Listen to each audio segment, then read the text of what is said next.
అంజలికి మా ఇంటి కోడలయ్యే అర్హత లేదని చెప్తాను. అంజలి అరవిందుల పెళ్లి జరగదని కూడా చెప్పేస్తాను.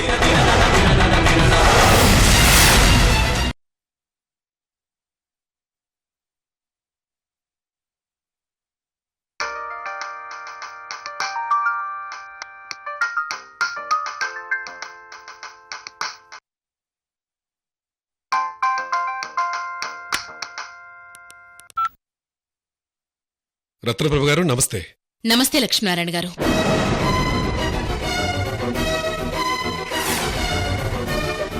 ప్లీజ్ మేడం,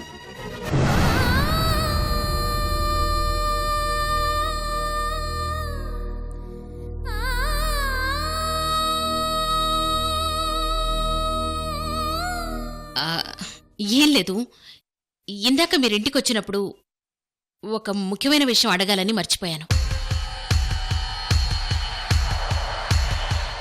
ఏంటో చెప్పండి. అదే లక్ష్మీనారాయణ గారు, మన అలివేణికి ఇప్పుడు ఎలా ఉంది?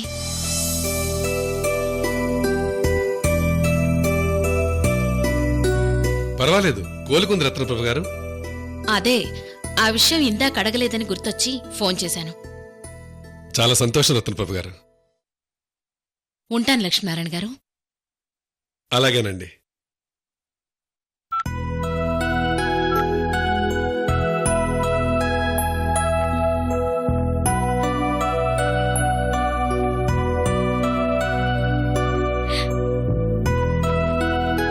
Thanks madam.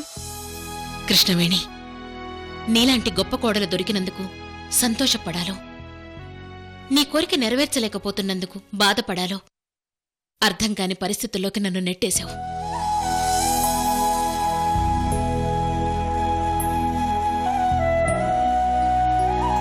నీకోసం ఒక ప్రయత్నం చేశాను, వద్దన్నావు. సరే, ఎలా జరగాలనుంటే అలా జరుగుతుంది, చూద్దాం.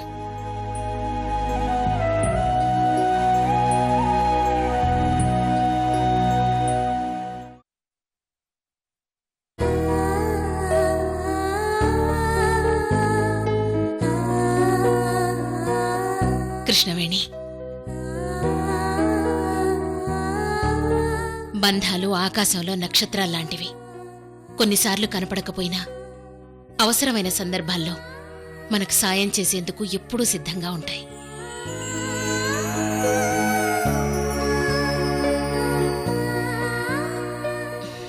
ఒక అత్తగా కోడలితో నా బంధాన్ని నిలుపుకోవడానికి ప్రయత్నం చేశాను.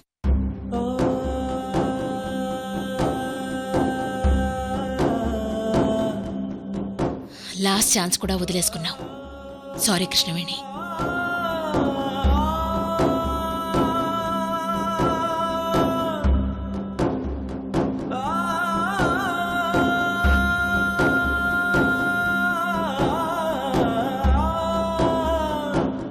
మేడం, నా మౌనం మీకు కోపం తెప్పించొచ్చు, నా నిస్సహాయత నన్ను బలహీనపరచొచ్చు, నిరాశ నన్ను నిస్పృహలోకి తోసేయచ్చు. జరుగుతున్న పరిణామాలు ఏవైనా కానీ, ఎలా ఉన్నా కానీ, అంజలికి సంబంధించిన ఒక్క ఆధారం దొరికిన రోజు ఈ కృష్ణవేణి పట్టుదలేంటో చూపిస్తాను మేడం.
అంజలి నువ్వు కూడా కూర్చోరాదు, నేను వడ్డిస్తాను. లేదు పిన్ని, ఈరోజు నేనే మీ అందరికీ వడ్డిస్తాను. స్పెషల్ ఏమైనా ఉండాదా? నా లైఫ్లో అనాథలతో కలిసి భోంచేయడమే కాని ఇలా ఫ్యామిలీ మెంబర్స్ అందరూ భోంచేస్తుంటే వాళ్ళకు వడ్డించడం ఫస్ట్ టైం పిన్ని.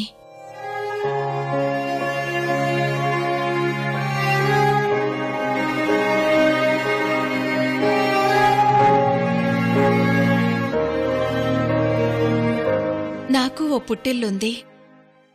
పెళ్లి కూతురుగా ఆ పుట్టింటి నుంచి పెళ్లి మండపానికి వెళ్తున్నానని గుర్తొచ్చినప్పుడల్లా ఎంత సంతోషంగా ఉందో మాటల్లో చెప్పలేను పిన్ని.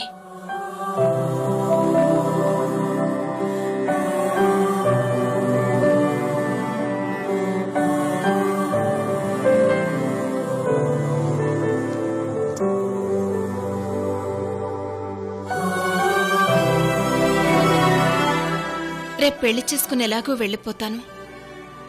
అప్పటి వరకు ప్రతి క్షణం మీతో ఇలా సంతోషంగా గడిపి ఆ జ్ఞాపకాల్ని అత్తారింటికి తీసుకెళ్తాను పిన్ని.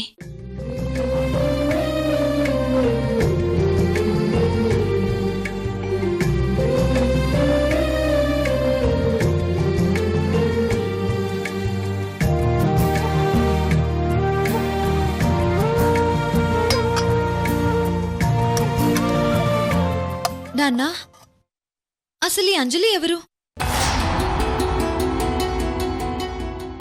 నన్ను అక్క అక్క అని ఎందుకు పిలుస్తుంది? నాకేం అర్థం కావడం లేదు. అమ్మా అలివేణి, అంజలి నీ చెల్లెలమ్మా.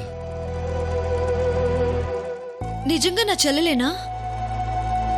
అవునమ్మా, నీ చెల్లెలే. సరే నాన్నా. అక్కా,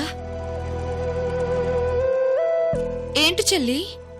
పెళ్లి రోజు నువ్వే నన్ను దగ్గరుండి నీ చేతులతో నన్ను పెళ్లి కూతుర్ని చేయాలక్కా. అలాగే చెల్లి.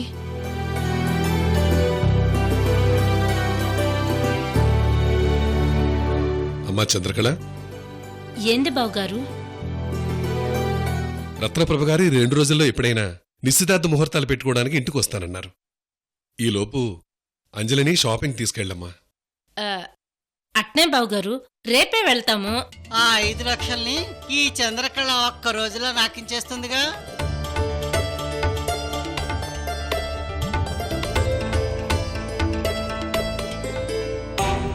ఈ అంజలిని చూస్తుంటే అమాయకంగా కనిపిస్తుంది గాని దీని వెనుక ఏదో చరిత్ర ఉందని అనుమానంగా ఉండ్లా.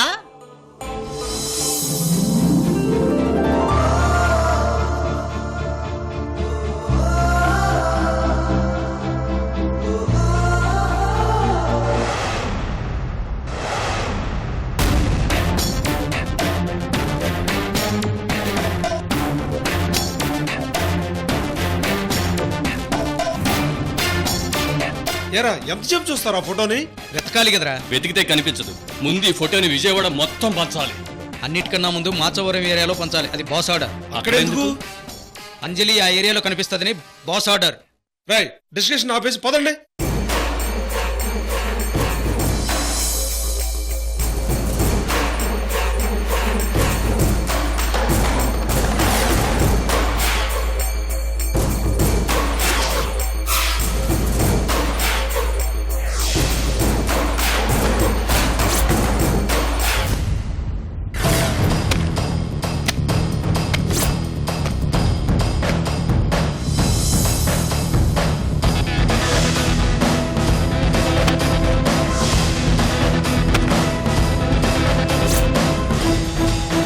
రేయ్ అతన్ని అడుగుదాం.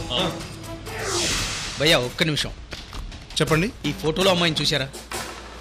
చూడలేదండి. మీది విజయవాడేనా? అవునండి. లోకలేనా? లోకలేనండి. సరే, ఈ అమ్మాయి తప్పిపోయింది. మీకు ఎక్కడైనా కనిపిస్తే వెంటనే మాకు ఫోన్ చేయండి. మీకు 20 లక్షలు బహుమతి ఇస్తాం. 20 లక్షలా? అవునండి. అవునా? అయితే దీని వెనక అడ్రస్ ఫోన్ నెంబర్ రాసివ్వండి. సరే అండి.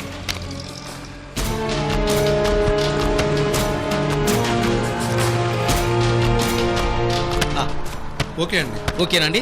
ఓకే సరే వస్తాం. రేయ్ రండి.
మామిడి తోటలో కొన్ని ఫోటోలు కాల్ చేశాను. నువ్వే పెట్రోల్ తీసుకొచ్చి ఇచ్చి వెళ్ళావు. ఆ విషయం ఎవరికైనా చెప్పావా? ఎవరికి చెప్పలేదు సార్. అటు అవుట్ హౌస్ సెక్యూరిటీ, ఇక్కడ సెక్యూరిటీ, ఆ తర్వాత కేర్ టేకర్, గార్డెన్ సెక్యూరిటీ, మీరంతా 10 నిమిషాల్లో నా ముందుండాలి. అలాగే సార్.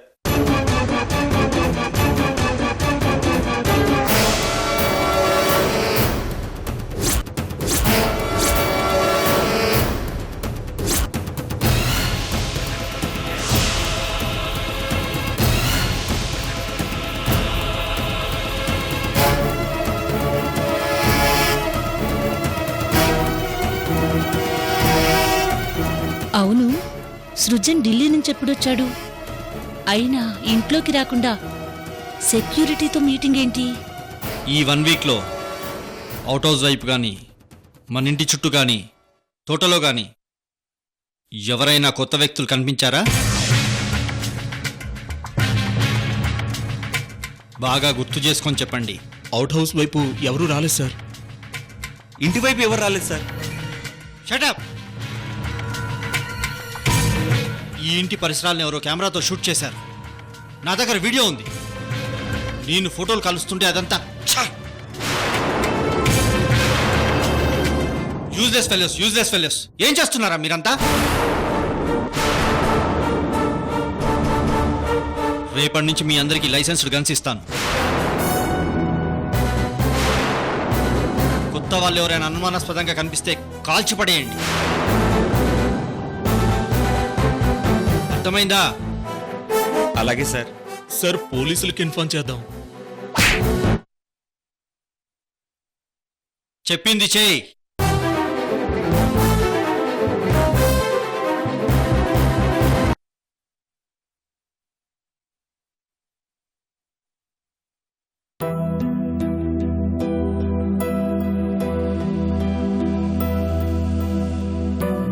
సమాధిలో ఉన్న మమ్మీ మాయ వల్ల నా కొడుకు మనోజ్ని నేను గుర్తుపట్టలేకపోయాను నాయక్ గారు.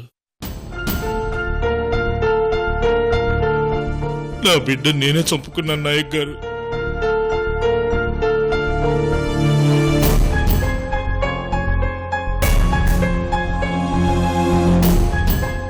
పాతికేళ్ల క్రితం నా బిడ్డను కాపాడుకోవడానికి నన్ను నేను శిక్షించుకొని తండ్రికి కొడుక్కి దూరంగా వెళ్ళిపోయాను నాయక్ గారు. కానీ నా చేతులతో నా బిడ్డకింత పెద్ద శిక్ష వేస్తానని అనుకోలేదు సార్.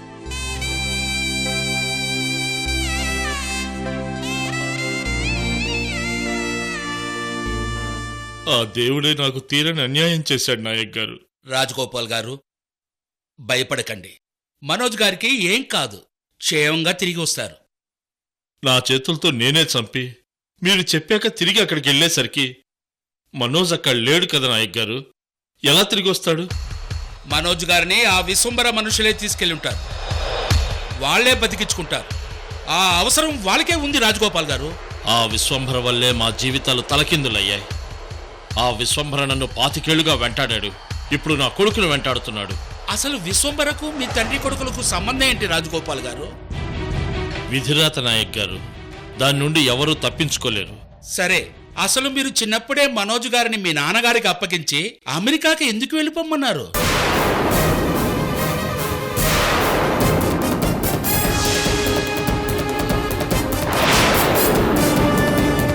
అసలు ఇన్ని సంవత్సరాలు మీ కొడుకు ఎందుకు దూరంగా ఉన్నారు రాజగోపాల్ గారు?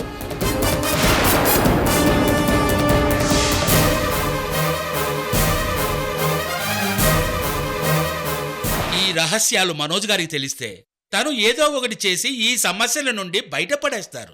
ఆ తర్వాత మీరు తిరిగి హ్యాపీగా యుఎస్కి వెళ్ళిపోవచ్చు. నిజమే, కానీ మనోజ్కి ఏమైందోనని భయంగా ఉంది నాయక్ గారు. మీ కొడుకు గురించి నాకు బాగా తెలుసు. తను ఎక్కడున్నా పులిలా తిరిగి వస్తాడు. నన్ను నమ్మండి రాజగోపాల్ గారు. నాయక్ గారు, నాన్నగారికి ఇప్పుడు ఎలా ఉంది? ఇంకా స్పృహలోకి రాలేదు. మనోజ్ గారి విషయం తెలిసి పట్టాభి గారు షాకులో ఉన్నారు. స్పృహలోకి రావడానికి కొంత సమయం పడుతుంది రాజగోపాల్ గారు.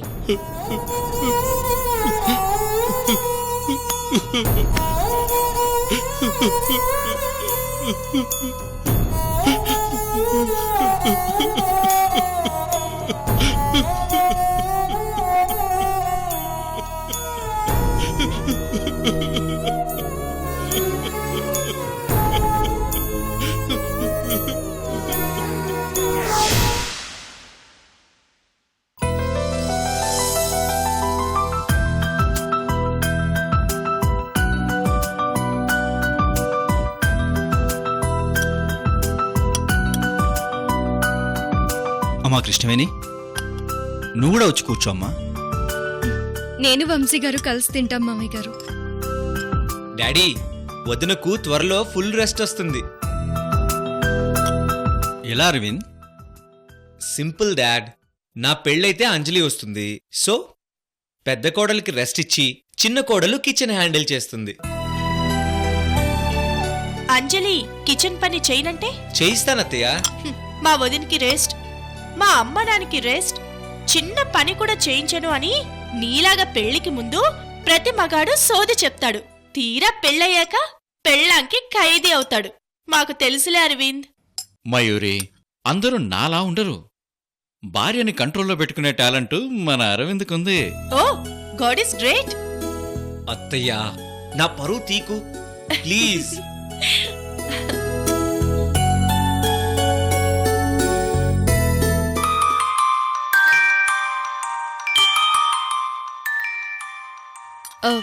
వన్ మినిట్ మామయ్య గారు. అలాగేనమ్మా.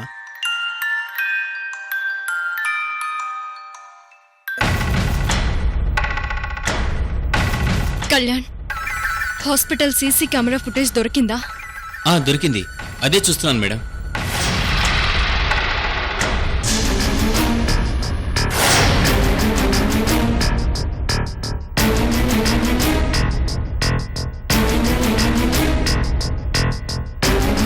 మేడం, నేను మళ్ళీ ఫోన్ చేస్తాను.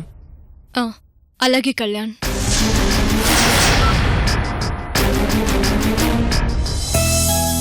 ఎవరొచ్చినా ఫ్యూచర్లో ఈ ఇంటి బాధ్యతలన్నీ తీసుకునేది కృష్ణవేణియే.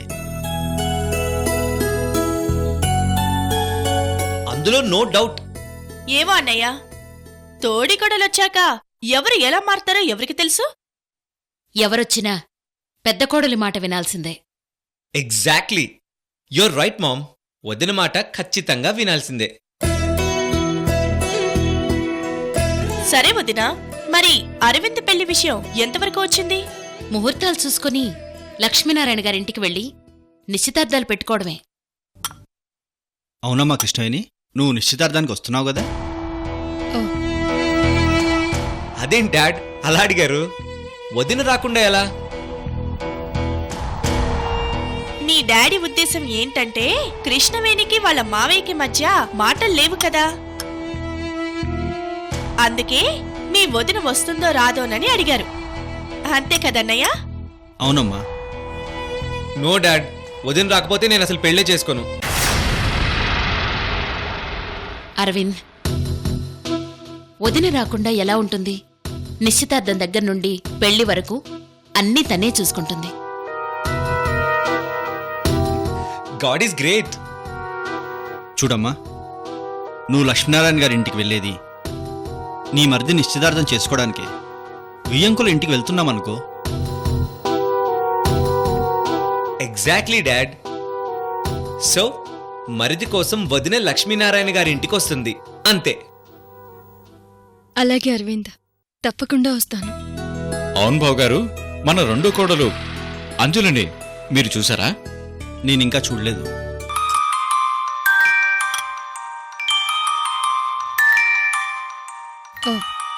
Excuse me.